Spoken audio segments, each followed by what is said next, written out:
Hello. How do we advance technology? How is it that people like Stephen Hawking have the answers? I think I know. Let's see what you think. I write about many different subjects. I don't always write about things I believe in or things which are political. I just want to write things which inspire you to read English and then to want to talk about it.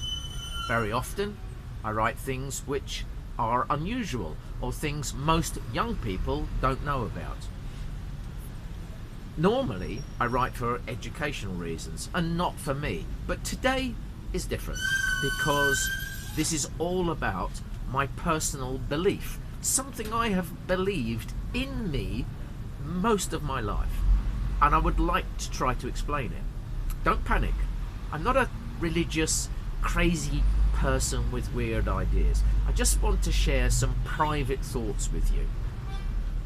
Last week, I went to bed and turned on the TV, hoping to find something boring to help me go to sleep.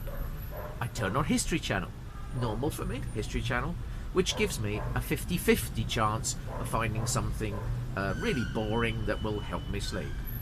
Sometimes this channel is really interesting though, and it's a source of my ideas regarding aliens and spaceships and other unusual ideas. These programs are based on science, mixed with people with crazy ideas, mixed with our desire to want to know about the unknown and to find answers. Sometimes I see that they have a crazy idea and they are just trying to justify it. But sometimes the crazy idea is exactly what the science supports. And then you're left really wondering what is true. This program was different.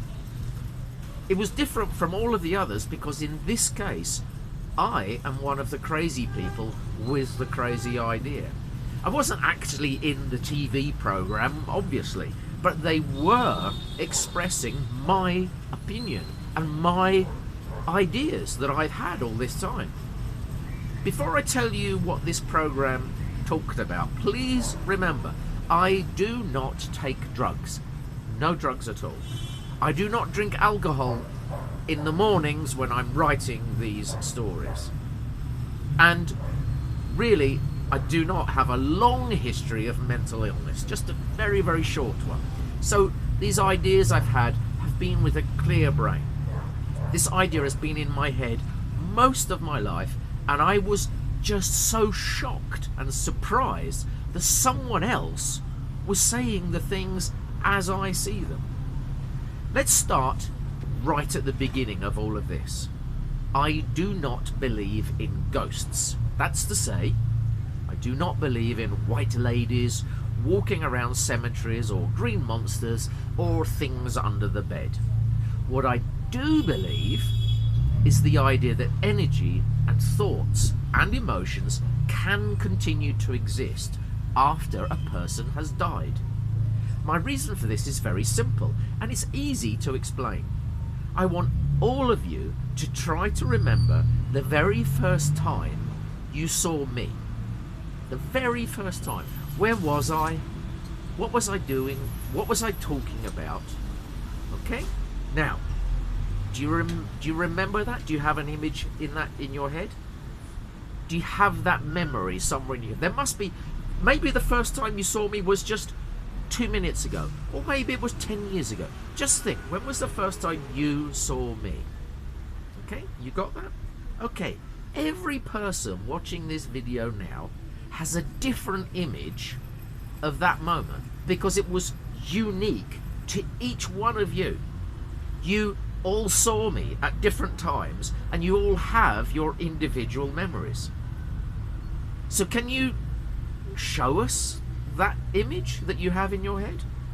Would someone out there please send me a video of that first moment that you have in your head? No, of course not.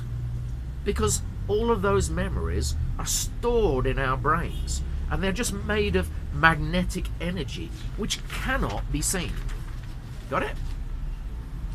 But can we transfer those memories, that energy?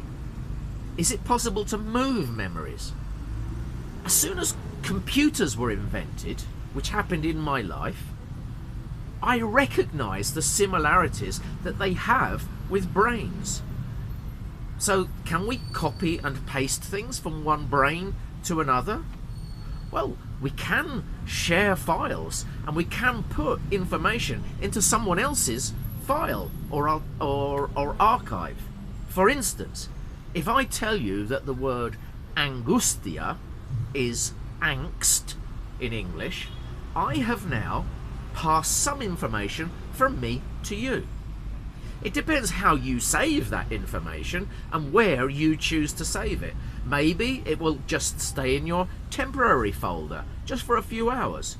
Or maybe you will put it in your English dictionary folder and maybe you will use it one day.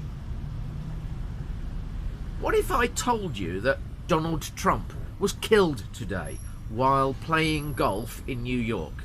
I tell you that he was standing in the middle of a golf course, wearing a white shirt, a red baseball cap, as always, blue trousers, and this big, fat, white, angry lady with long black hair ran up to him, carrying a huge machete, and chopped off his head. I can put that image and all those words in your head. You can repeat the story, and you will have a picture of that situation in your head, which you can see again and again anytime you want. So where is all this taking us? Well, the theory is that when people die, something happens to all this energy and it finds another place to survive. The theory is that humans are souls, and that the body is just a vehicle which can provide a place where the soul can survive. We've seen in many films like Matrix how science fiction sees the future, with people living fantasy lives while they are connected to their bodies in these huge body laboratories. In the East, in Asia, in China, they've been talking about reincarnation for thousands of years, but as usual, most of us just dismiss this as religious rubbish. But what if it's true? What if our souls have all lived before? Is it possible? Well, actually, the numbers are okay. The numbers do work. For many years, people said it was impossible because more people are alive now than have died before. But now all the opinions have changed. They now concur that around 100 billion people have lived on Earth. So around 8% of us are still here, because there are 8 million people in the world today. So there's a surplus of 92 billion people. This means that it's theoretically possible that some of us have souls which have lived in various bodies before. It certainly explains those weird cases of deja vu that we get from time to time. I've personally had deja vu in situations and places that I'm 100% sure I've never been to in this life.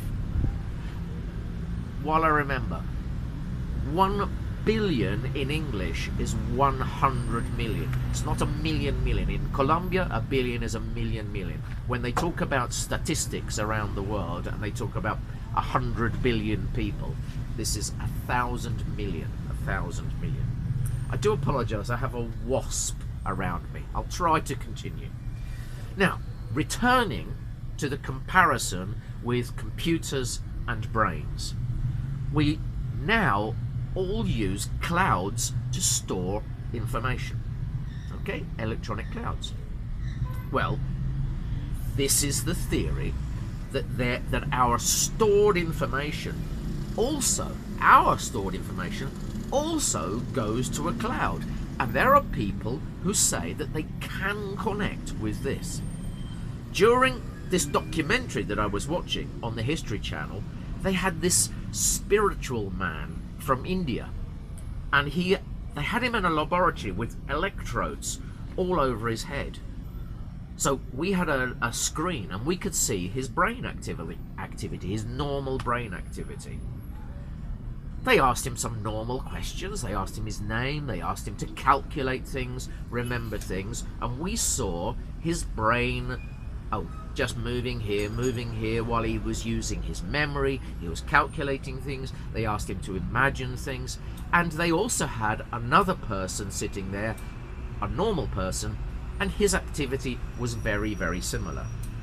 Then they asked our spiritual man to meditate and try to connect with the cloud, as he says he can do. We saw his brain go to sleep. All the activity reduced down to nothing. The man beside him continued with his little sparks of light, showing that he was awake and listening to what was going on. The spiritual man, his brain went to sleep. And then this tiny part of his brain, at the base of his neck, just started to glow red, bright red, this tiny red mark. The first time we had seen red on this screen. Started to glow like crazy. And this man believes, he uses, that he can connect. And we could see that he was doing something with his brain. Now, the only way I can describe this in comparison to computers and things, it was like Bluetooth. It was like he had activated his Bluetooth, which the man sitting beside him could not do. Does that make sense? Okay. It doesn't have to be true. It's just a theory, just an idea. Just follow the idea for a second, and hopefully I'm going to drink some coffee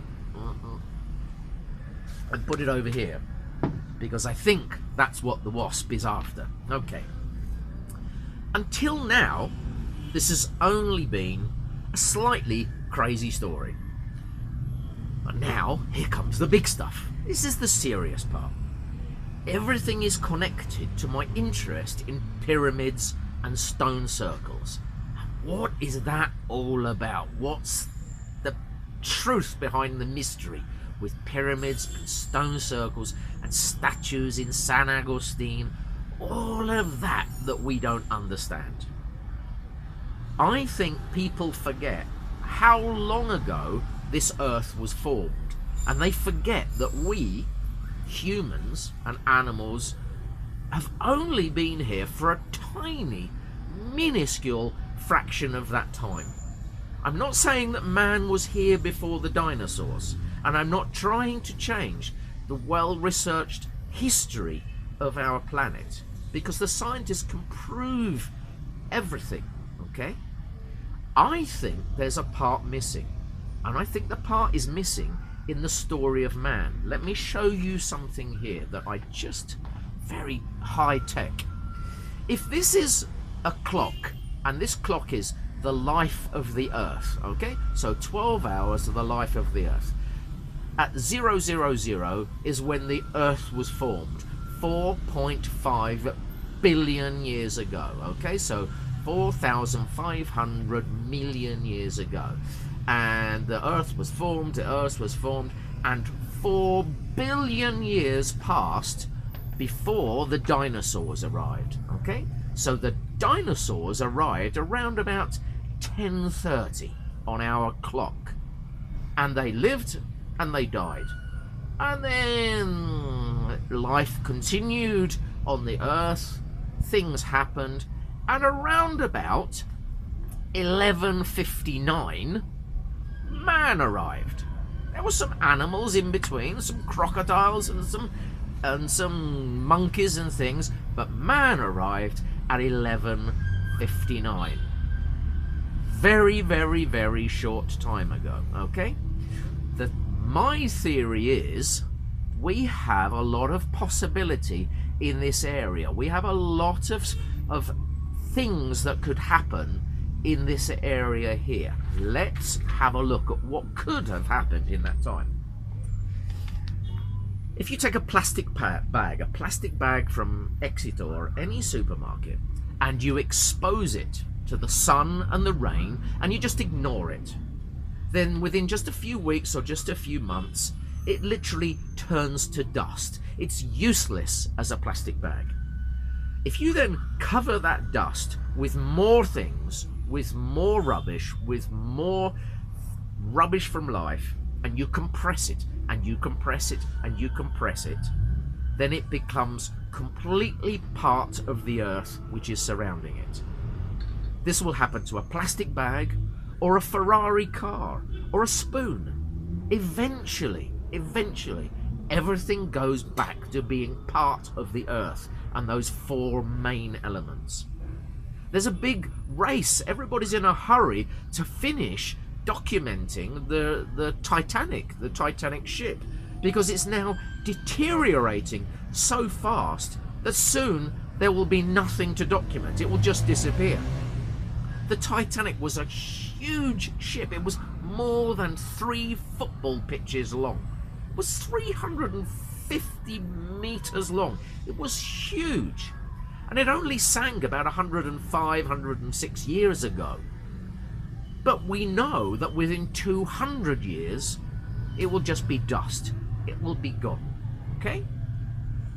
So I think there's a possibility that humans already lived on Earth. And maybe they built cars, boats, planes, and buildings, and they had technology that was more advanced than ours. And maybe they killed themselves in a war. Maybe there was a natural disaster. Or maybe there was a pandemic and they all got sick and died. But in history, there's plenty of space for this to be possible. If we only need 200 years for the Titanic to disappear, imagine what nature could do in 20,000 years. There's no way we could recognize any articles after 200,000 years. The Statue of Liberty would be dust. Nothing would be around after 200,000 years. We would just see layers in the soil, just lines of colours. Of course, some scientists will say that yes, we could see signs. I personally think that if you open a rock, and a rock has, I don't know, how old is a rock? 1 billion years old, half a billion years old. You just see lines. You can't say, oh, that was a Ferrari. You can just find trace elements of metal, trace elements of something. You can't say what it was, okay? Now, the theory continues that our previous societies, okay, the ones that were made extinct, were more advanced than we are now, and they had better technology than us before they were destroyed. It's believed that our greatest scientists and our greatest inventors, like Stephen Hawking, got their inspirations because they had visions, or they were able to find spiritual assistance, and this information is contained in the cloud from the previous community. So the people were destroyed, but the cloud continued. For all these hundreds of thousands of years, the cloud and the energy and the information stayed up there because it's magnetic. You can't burn magnetic energy. You can't destroy it. It continued, okay? So when we hear about people having brain waves, just that moment when a light goes on, okay, the theory explains how some of our technology has advanced because people are literally going to this library in the sky and finding the information they need.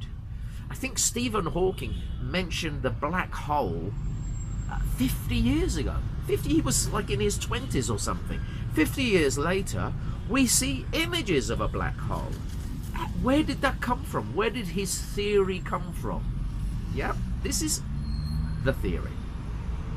We all talk about time travel and traveling into the future, but according to this theory, our future is actually up in the clouds, waiting for us to be discovered, because all the answers we need, they have already answered, and they're just up there waiting to be unlocked. Is this really too crazy? Listen, when they find out when somebody reads my cloud in the future in 200,000 years, they're not going to be able to design a rocket. They'll get recipes for cupcakes or banana cake or something. So I'm not contributing. But other scientists, other people much more intelligent than me, will leave information behind. Okay? Now, this is all a bit crazy, but what if we start mixing some of the theories? So we have crazy person theory here, crazy person theory here. Open mind, open mind. If we're going to be open, let's connect some open theories, yeah? Maybe the reason we don't find evidence of this previous existence is that the inhabitants of Earth were from another planet. We certainly have mountains of evidence to support this. We've got cave paintings, ancient runways, statues with space helmets, and landing sites, which we can't explain. There's so many things out there. In Australia, there are 20,000-year-old cave paintings with aliens with big black eyes and spaceships flying around. We know the technology available 7,000 years ago when they were building these monuments was more advanced than 200 years ago. We can't just ignore the fact that the gods are depicted, they're shown as spacemen, and they really look like our stereotypical idea of an alien, you know, with the white oval face and the big black eyes. We can't ignore that those images are in San Agustin. Yeah? We've known and we've heard about blue blood. Blue blood. We know about that all of our lives. We know how hard many families, special families like the Kennedys in the United States and the royal family in England, they protect their bloodlines. There's constant conversation about the bloodline of Jesus Christ, and where are his descendants? If he had a child, where is the blood of Jesus Christ now? There must be a bloodline if he had a child, or if Joseph or Mary had another child. So the Egyptians and the Tibetans, they protect their bloodlines for some reason.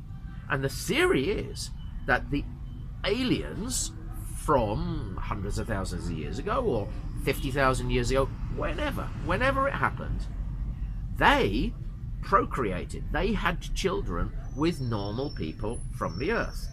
And there's some special people, the blue blood people, the descendants of them, have access to the information clouds, which we are all contributing to on a daily basis. So these are the special people with the Bluetooth ability. It's an idea. If it's possible, that means it's possible. Crazy ideas and crazy people are always crazy until someone proves them to be right. Some of the simplest things we know and accept today were considered to be crazy and insane just a few hundred years ago. Pythagoras first suggested the world was round in 500 BC. They thought he was a complete lunatic.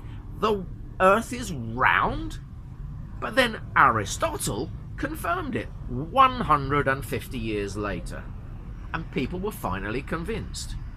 Man walking on the moon was pure fantasy from comics in 1950, but it was made possible within 20 years. 30 years ago, computers were huge machines kept in special air-conditioned rooms, and they had big tapes which held all the information. Now, you can have a computer in your pocket or on your wrist. The day someone shows me a video of how to move a 100-ton rock up the side of a mountain using no electricity, no motors, no cranes, no growers, I will stop talking about the possibility of intelligent life being here thousands of years ago. Until then, I will continue believing that my life will go on in one way or another after my body dies. I know that children are born with knowledge because I've seen it with my own eyes. I've seen babies of 18 months old using tablets. They know. It's innate. They are born with knowledge. We don't pass information in our sperm, that's for sure. Babies are born pre-formatted. They don't come with a blank brain. They arrive and somehow they become formatted. Everything is prepared to receive information and know how to store it. There's a type of hypnosis called regression, and I've seen people talking in detail about previous lives, and if they are not acting, then these sessions show that we can access these old files or folders in our brains. The word souls has been used for many thousands of years in documents, and it's been used instead of the word people in many ancient documents.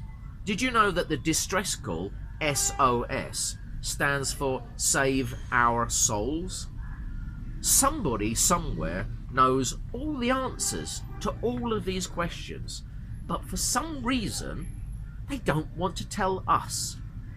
Is that a conspiracy, or are they protecting us? I don't know. It's just an idea. Thank you for listening. Bye.